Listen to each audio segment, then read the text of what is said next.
Foreplay doesn't just mean touching it. It starts with communication, emotional intimacy, being heard. Sex changes as we age our bodies. They undeniably change as we move through our 40s, 50s, and beyond. What does creating desire mean for you? Okay, let's be blunt here. My body at 45, it just doesn't respond the way it did at 25. And nowhere is that more obvious, honestly, than in my sex life. That's a really common feeling. You're definitely not alone in that. Starting right there, it cuts through a lot of the, potential shyness or awkwardness people might feel. Yeah. It's just a real physical reality many people over 40 encounter. And that blunt reality, that's exactly where we want to start this deep dive today. Yeah. Because our mission here, it's not really about dwelling on what might feel different or maybe less effortless than it used to. Right. This isn't meant to be a story of loss. Not at all. No, it's evolution. Exactly. It's a story of evolution, adaptation, and this is crucial untapped potential. Sex changes as we age our bodies. They undeniably change as we move through our 40s, 50s, and beyond. They absolutely do. But that just does not mean it's over. Like, not even close. In fact, the potential for it to evolve, to maybe deepen, and yes, even get better in new ways, that's often completely overlooked. Completely. And that evolution, it comes from, well, not from wishing things were different, right? Right. It comes from genuinely understanding and addressing the changes, both physical and emotional, without judgment, without shame. The shame factor. Because ignoring them or pretending they aren't happening because you feel embarrassed, that's what really limits the possibility. Speaking of shame, we wanted to bring in a voice from our community pretty much right away because this whole exploration, this deep dive, and it's really for you listening. So one listener shared an experience that just resonated so deeply. She said that after menopause, sex started to feel, well, less like desire and more like a chore. Oof. Yeah, that's heavy. Right. And she carried that feeling, that sense of it being a duty, not a pleasure, for quite a while. And then she had this powerful aha moment. Okay. She realized the problem wasn't her. It wasn't her worthiness or her desire. It was the unspoken shame around all these physical and emotional shifts that, nobody seemed to be talking about openly. Wow. That insight it's profound. Yeah. Shame is incredibly isolating, isn't it? Totally. It convinces us that our experience is unique, maybe even some kind of personal failing, when actually many of these changes are just, well, universal physiological realities. That's just biology sometimes. Exactly. And by bringing this stuff into the light, by talking about these feelings and physical shifts openly, we immediately start to disarm some of that shame. We move from what's wrong with me to something more like, okay, this is the thing that happens. Now, how do I navigate it? Right. And navigating it is precisely what this deep dive is all about. We're really going to try and pull back the curtain on what sex after 40 can actually look and feel like. We'll tackle the fears head on, explore the physical changes with, practical solutions.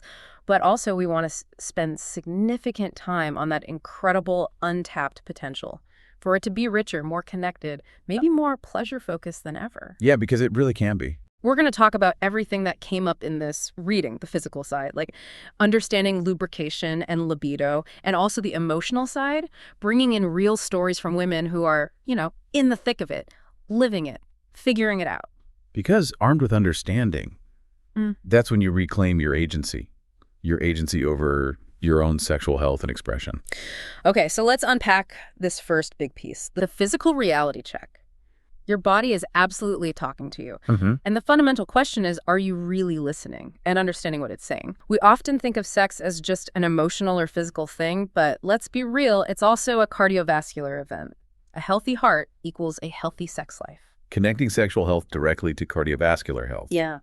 That is probably one of the most foundational insights here. And yeah, it's often overlooked. It really is. We tend to think of sexual function in isolation, don't we? Yeah. Like, is blood flowing there? Right, just locally. But that blood flow, it's governed by the exact same system that supplies blood to your brain, your muscles, every single part of your body. Yeah. Sexual arousal, particularly processes like clitoral engorgement or the vaginal lubrication response in women. Or erections in men. Or erections in men, exactly. It relies entirely on healthy, efficient blood flow to the genital area. Okay, so if the plumbing system, let's call it that, the cardiovascular system, isn't working optimally, that directly impacts the ability of blood to actually reach the areas needed for sensation, arousal, and response. Precisely. It's not just about feeling good emotionally, it's literally about the physiological function, mechanics. It is. Conditions that affect cardiovascular health.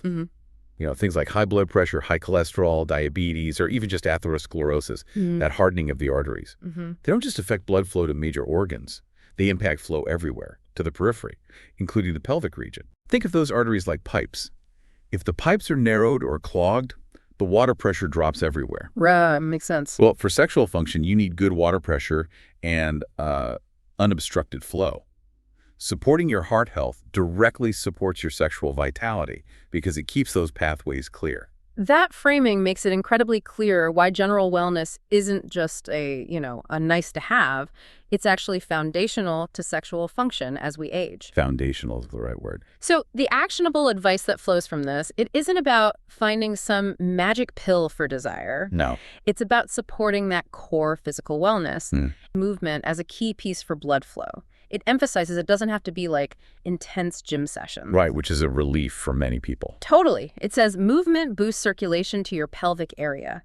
Even simple things like hip swaying, yoga, dancing in the morning, it all sends a message to your body, hey, we're still alive down here. I love that framing. And it raises an important point about the type of movement, too. While, yes, vigorous cardio benefits overall heart health, movements that specifically engage the core and the pelvic region are vital for that local circulation. Okay, so targeted movement. Yeah, things like yoga, Pilates, or even just conscious hip circles and stretching. They improve flexibility and blood flow right to the pelvic floor muscles and the surrounding tissues. This increased circulation brings better oxygenation, better nutrient delivery, which can enhance sensation and tissue health over time. It's a direct physiological support system for that area. It's like an energetic signal, keeping that part of your body feeling connected and vital. I love that idea. Integrating movement that feels good and also directly benefits the parts of the body involved in intimacy. Yeah. It reframes exercise, doesn't it? From a chore to something that actually enhances pleasure and connection. It totally shifts the motivation. Instead of exercising despite yourself, you're moving for your vitality, for your pleasure. And let's be honest, consistent, enjoyable movement is way more sustainable than sporadic, punishing workout. Oh, for sure. And that connects directly to the second piece of actionable advice around diet for desire. If you want to feel alive, eat more living foods. And it gives that memorable, kind of specific example, celery juice. Yeah, the celery juice example is interesting. But the broader concept of living foods, it points towards foods that are vibrant, nutrient-rich, often enzyme-rich. Fresh fruits, vegetables, sprouted grains, fermented foods, that sort of thing. Yeah. These foods are just packed with vitamins, minerals, antioxidants, phytonutrients, all essential for every single cellular process in the body. That includes hormone production, neurotransmitter synthesis, which impacts mood and energy, and maintaining healthy tissues. So when your body's optimally nourished, You feel more energetic, more balanced, more vibrant overall. It makes sense. so that feeling alive internally from getting these nutrient-dense foods, it translates into feeling more capacity for life generally, including intimacy and desire. Exactly. It's not really about one single superfood, right? Celery juice might be mentioned for hydration or maybe anti-inflammatory compounds, but the core principle is much broader. It's the overall pattern. It's the overall pattern. Nourish your body with real whole foods that support systemic health. Think healthy fats like avocados, nuts, super important for hormone production, leafy greens for folate, magnesium, energy, colorful berries for antioxidants. Right. This foundation of nutrient-dense eating provides the building blocks for vitality, and that absolutely includes sexual vitality. It's about supporting your body so it has the energy and resources to actually feel desire and engage in intimacy. Okay, so that's the proactive foundation building side. Support your overall physical health through movement, through nutrition, makes total sense. Sometimes uncomfortable physical reality women encounter, particularly after 40 vaginal dryness. Yes.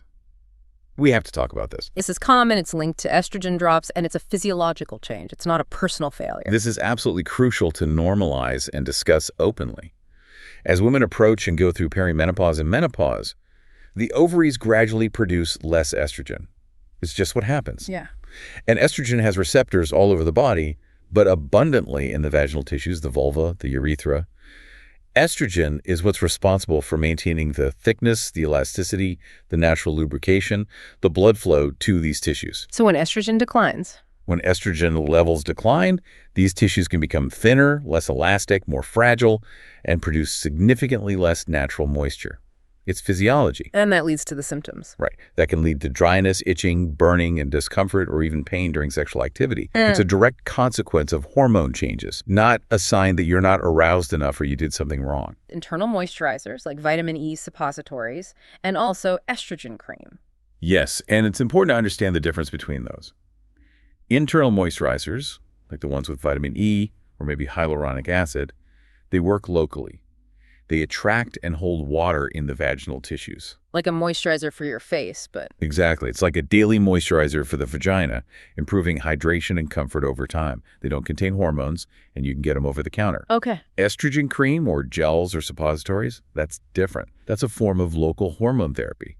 It delivers a very low dose of estrogen directly to the vaginal tissues. And what does that do? It helps reverse some of those physiological changes caused by the estrogen loss. It can help thicken the tissues, restore elasticity, improve blood flow, and increase natural lubrication. This usually takes several weeks or months of regular use. And that's prescription? That's prescription, yes.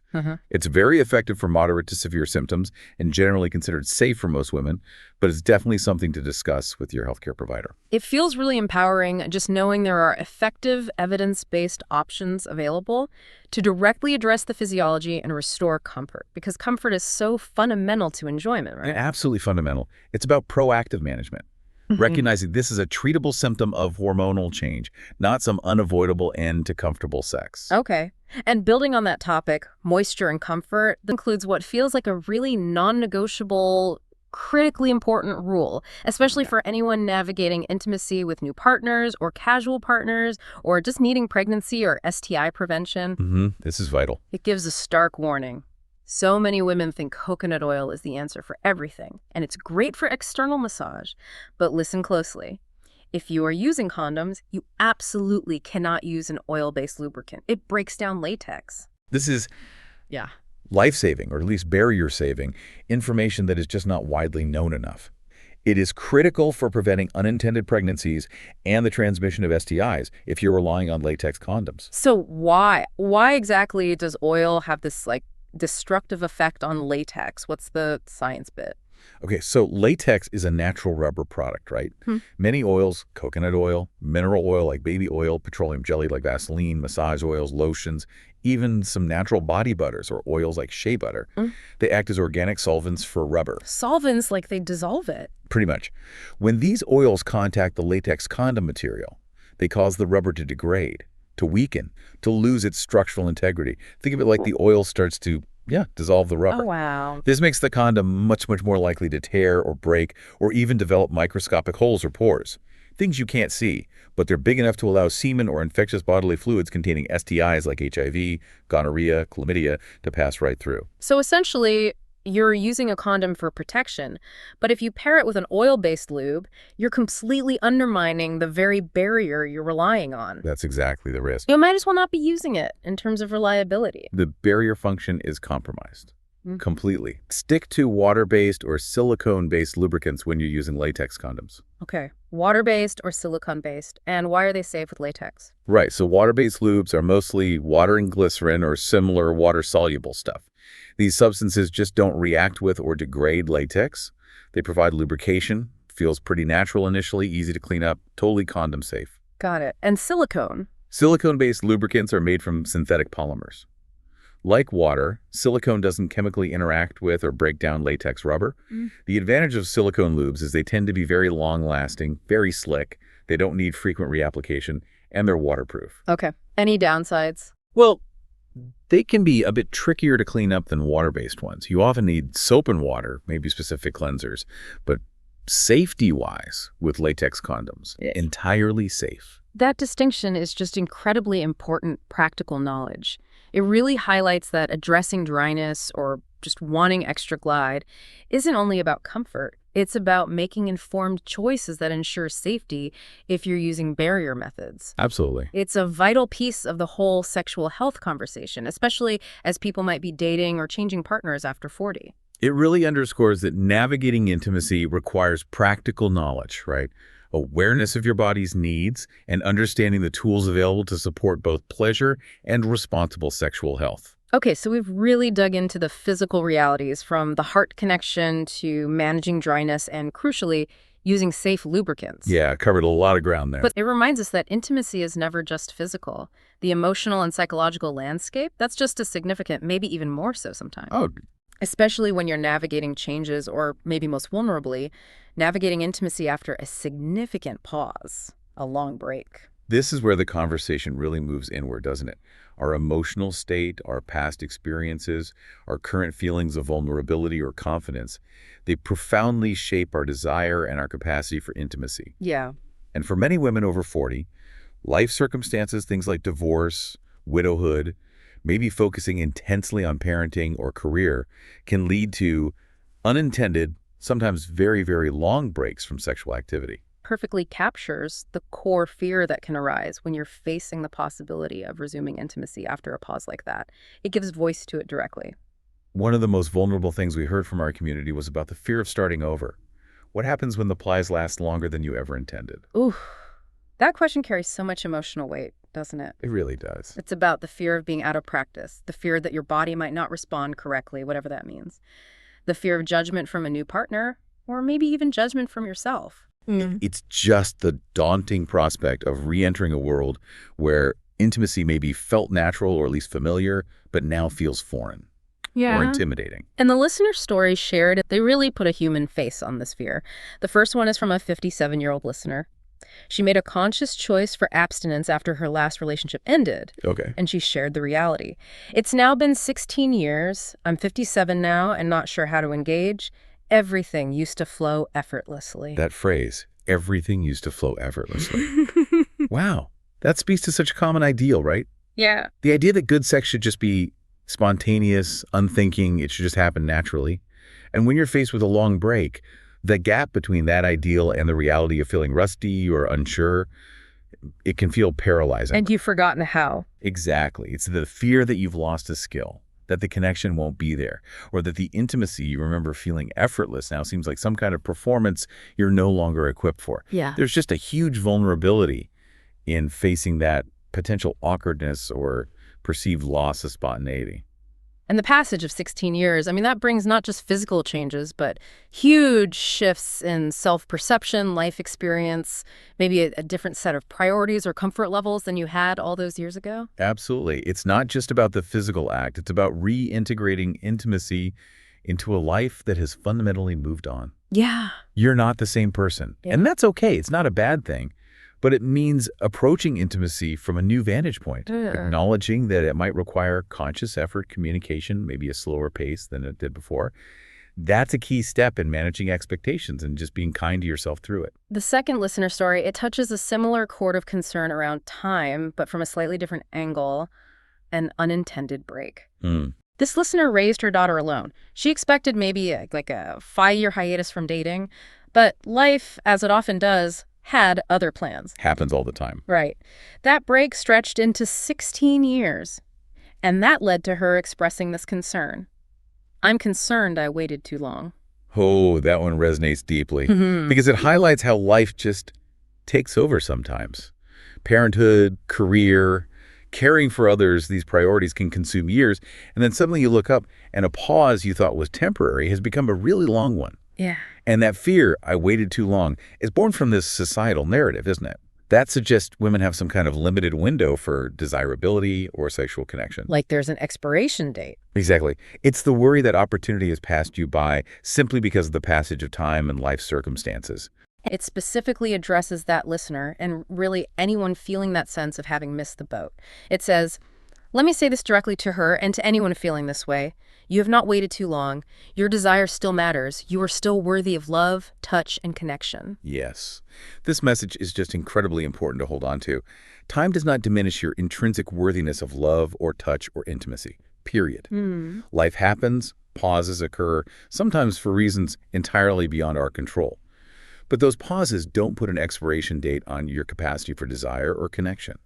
Reconnecting with that desire, when you feel ready, that's absolutely possible, regardless of how many years have passed. It feels like permission. It is. Your story, your journey, it's valid, and you are worthy of experiencing intimacy on your own terms, whenever that may be. That validation is just so necessary. It shifts the focus from some rigid timeline to your own readiness, your own inherent value. It's about reclaiming that sense of agency and worth, completely separate from external timelines or expectations. And flowing directly from this discussion of feeling ready and worthy, the critical factor, one that underpins all aspects of intimacy and desire, especially when starting over or navigating change, and that's safety. Ah, yes, safety. Crucial. One listener shared a statement that is just incredibly powerful. I've been celibate for years not because I don't want intimacy, but because I haven't felt safe enough to want it. Safety changes everything. Safety changes everything. That really is the core of it, isn't it? Yeah. And this isn't just about physical safety, although that is absolutely fundamental, feeling safe from harm or unwanted touch. It extends so profoundly into emotional and psychological safety. Can you unpack that a bit more? Emotional safety. Yeah. To feel safe enough to want intimacy means feeling safe enough to be vulnerable, to express desire, or maybe lack thereof, to communicate your needs and your boundaries without fearing judgment or rejection or manipulation or disrespect. Okay, so if you've maybe experienced past trauma or been in unhealthy relationships, or you simply don't feel secure or respected in a potential connection or even an existing one, your capacity for desire, even your interest in pursuing intimacy can just understandably shut down, like a protective mechanism. Precisely. Your body and mind are prioritizing self-preservation over vulnerability and connection. And that's smart. Right. You simply cannot build healthy, pleasurable, fulfilling intimacy on a foundation of fear or mistrust or insecurity. Right. It doesn't work. Reestablishing or finding intimacy after a pause requires evaluating not just attraction, but that fundamental sense of safety within yourself, in your choices, and with a potential partner. So checking in with yourself. Am I seeking connection from a place of wholeness, wanting to share? Right. Or am I maybe seeking validation or trying to fill a void? Exactly. Safety helps ensure it's the former. It's the absolute prerequisite for desire to flourish, period. That connection between safety and desire feels like such a profound takeaway. It reframes the whole conversation, really. It's not just about biology or opportunity. Right. It's about creating the conditions internally and externally where intimacy actually feels possible and desirable. It gives you permission, full permission, to prioritize your well-being and your boundaries. Your right to feel safe is paramount. It is the foundation upon which any meaningful, intimate connection can actually be built. Okay. Now that we've explored the physical realities and the emotional landscape, including those very real fears around intimacy after 40 or after a break, let's shift gears. Let's move into the incredibly empowering part of this deep dive. Yes, the redefining part. Exactly. How women are actively redefining what intimacy and sex look like in midlife and beyond. This is where this really shines a light on possibility. This is where the agency truly comes into play. Yeah. Sex in midlife and beyond. It's not about following some old script or trying to fit into a box from decades past. Yeah. It's an open book test. That's the phrase they use. You have the absolute right and the unique opportunity that comes with experience to define what pleasure, intimacy, and connection mean for you right now on your own terms. That framing, an open book test, it feels so liberating, doesn't it? It really is. It removes the pressure to have all the answers or perform according to someone else's idea of what sex should be at this age. You get to consult the material of your own life, your own body, your own desires. And by taking control of that narrative, you get to dismantle some truly persistent and frankly damaging myths. That outdated notion that women somehow just dry up, become uninterested, or like disappear sexually after 40. Oh, that myth. It's done so much harm, fueling that shame we talked about earlier, making women feel invisible or undesirable. It is so pervasive. Some women feel more sexually alive in their 40s than ever. Okay, this is where it gets really interesting. Why? Why is that? What is it about midlife that can unlock this, like, increased sense of sexual aliveness for some women? The source gives us some key insights. Confidence.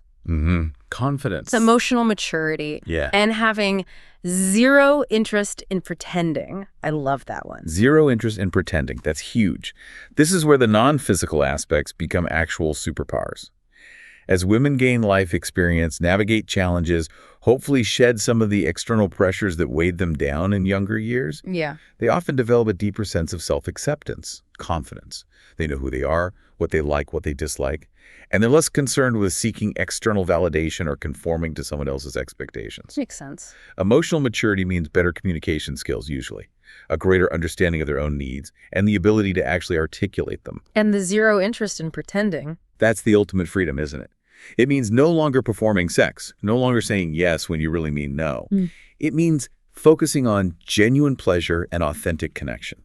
So it's not about suddenly having the body of a 20-year-old again. Not at all. Not at all. It's about leveraging the wisdom, the self-assurance, the emotional intelligence gained over decades to create a more fulfilling sexual experience. You're just more comfortable prioritizing your own pleasure and communicating your desires. Because you're done with the performance aspect. Exactly. You're focused on genuine pleasure, real connection, mutual satisfaction based on what feels good now, not what society or some outdated script dictates. And that self-possession, it's incredibly attractive and empowering.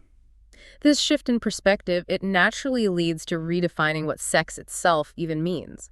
It's far more expansive than just intercourse. Oh, absolutely. It includes intimacy, massage, skin-to-skin contact, a whole spectrum of physical closeness. This is such a critical piece of that open book test. Yeah. If you've held a really narrow definition of sex, centered primarily on intercourse, then yeah, physical changes like vaginal dryness or pain during penetration or maybe a partner's erectile challenges, they can feel like the end of your sexual life. Like game over. Right. Yes. But by expanding the definition, by broadening it to encompass the full range of intimate touch, pleasure, connection cuddling, kissing, sensual massage, manual stimulation, oral pleasure, using sex toys, mutual masturbation, you open up this vast landscape of possibilities for pleasure and connection.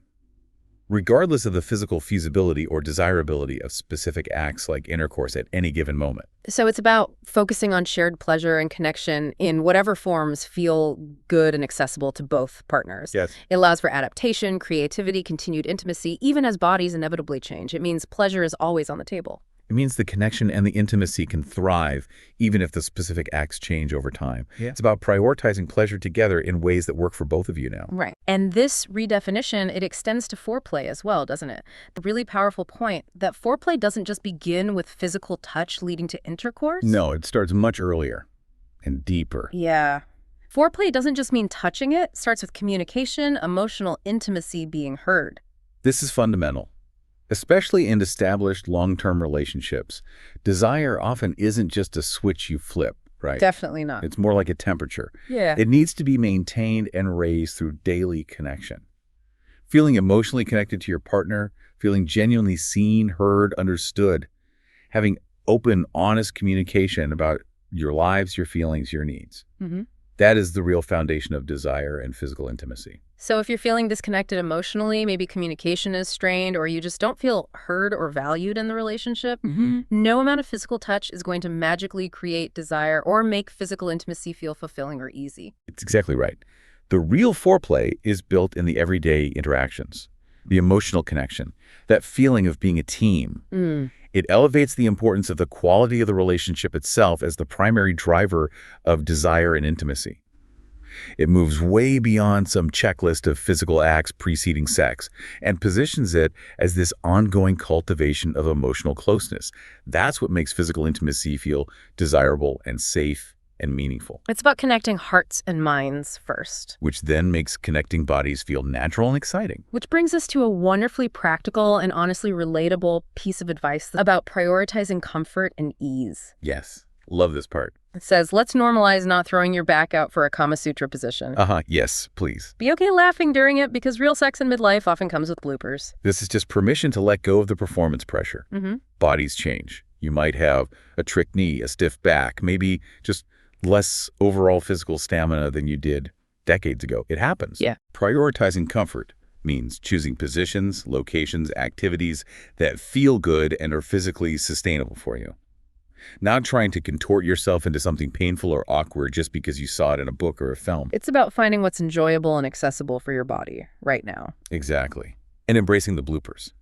I love that line too. It injects humor and reality into it all. It does. It acknowledges that sometimes things don't go perfectly. Bodies make noises, things get tangled. Yeah. And that's not a failure, it's just life. It's real. It normalizes that sex in midlife and beyond can be less about some intense, perfectly choreographed passion, and maybe more about connection, shared pleasure, and sometimes a bit of humor and awkwardness. Yeah. It takes the pressure off. It allows for a more relaxed, authentic experience. And laughing together during a blooper moment. That can actually be an incredibly bonding experience, right?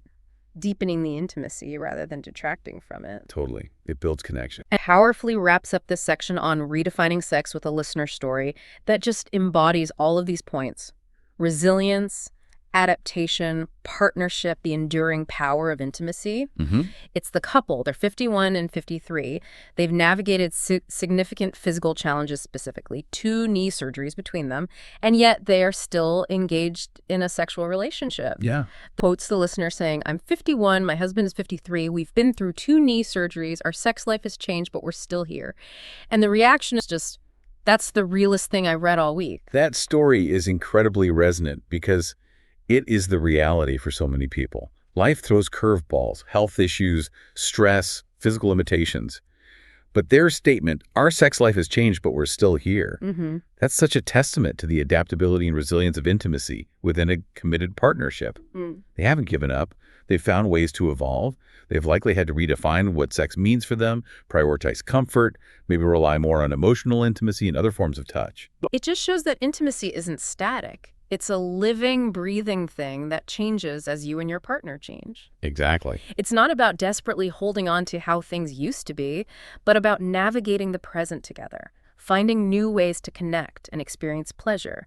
It's about that commitment to being still here for each other, physically and emotionally. That's what makes continued intimacy possible and meaningful despite the challenges. It shifts the focus entirely, doesn't it? Yeah. Away from performance or some rigid ideal towards the enduring value of presence, partnership, communication, and creative adaptation. That's the true power of long-term intimacy. Okay, let's try and bring this deep dive to a close now. Let's synthesize some of the core, really empowering takeaways from all of this material we've covered. Sounds good. And the first key takeaway is really a reinforcement of that initial point we made about the body. Your sexual health is intrinsically linked to your overall health. Right. You just can't separate them. Caring for your cardiovascular system, fueling your body with nutritious foods, staying active in ways that support circulation and flexibility. Yeah. These aren't just things you do for general well-being. No. They are fundamental to maintaining sexual vitality and capacity as you age. It's all connected, one system. The second core takeaway, and arguably the most foundational one, is this. You have the right to feel safe, both physically and emotionally, as a prerequisite for intimacy. Safety isn't a luxury. It's non-negotiable. Your desire, your capacity for vulnerability and intimacy, it depends on feeling secure, respected, safe. You have the absolute right to establish boundaries and seek connections where safety is paramount. And just as importantly, to disengage from those where it's lacking. Absolutely. Without safety, intimacy cannot truly flourish in a healthy way. It just can't. And the third powerful takeaway, the one that empowers you to navigate all the changes and possibilities, is that you have the agency and the right to define what pleasure and intimacy look like for you. This is the open book test in action. Exactly. You are the author of your own sexual story in midlife and beyond. You don't have to conform to anyone else's expectations or definitions, not anymore. Right. You get to explore, communicate, decide what feels good, what feels connecting, what kind of intimacy you want in your life on your own terms. Your pleasure, your desires, they are valid. And you have the power to define and seek them. And this leaves us with a truly poignant listener echo. One that beautifully encapsulates the essence of reclaiming this agency and self-worth, regardless of your current circumstances. It's the line. As one listener put it, I may not be having sex right now, but I still want to feel sexy. It just cuts straight to the heart of it, doesn't it? It really does. It acknowledges that your sense of self, your vitality, your feeling of being desirable and alive, it's not solely dependent on whether you are currently in a sexual relationship or actively having sex. Exactly. Your internal sense of sexiness, your desire, your connection to your own body, these are intrinsic states you can cultivate within yourself. It validates that feeling sexy is an internal experience. It's separate from external performance or validation. It's about your relationship with yourself, your body, your own sense of vitality. And that internal fire, that sense of aliveness, it can be present whether you're partnered or single, celibate, or sexually active. Doesn't matter. And that leads us right to the final powerful message, the ultimate goal it points towards. It's about feeling alive, vibrant, and sexy on your own terms in whatever life stage or relationship status you find yourself in. Yeah. Your desire is valid, your body is worthy, and the best may truly still be yet to come. And the powerful call to action, the provocative thought to leave you with as you go about your day is this. Don't wait for desire, create it. Don't wait for desire. Create it. Wow. That challenges the passive notion, doesn't it? That desire is just something that happens to you, or that it disappears if you're not constantly stimulating it in some specific way. Right. It flips the script. Instead, it's an invitation. An invitation to actively cultivate that sense of aliveness, vitality, connection, self-worth. So the question really becomes, what does creating desire mean for you? Does it mean prioritizing your health, seeking safe connection, exploring new forms of intimacy, practicing self-compassion and acceptance, connecting with your body through movement or touch? Lots to think about there. That's the powerful question this deep dive ultimately leaves for you to explore in your own life.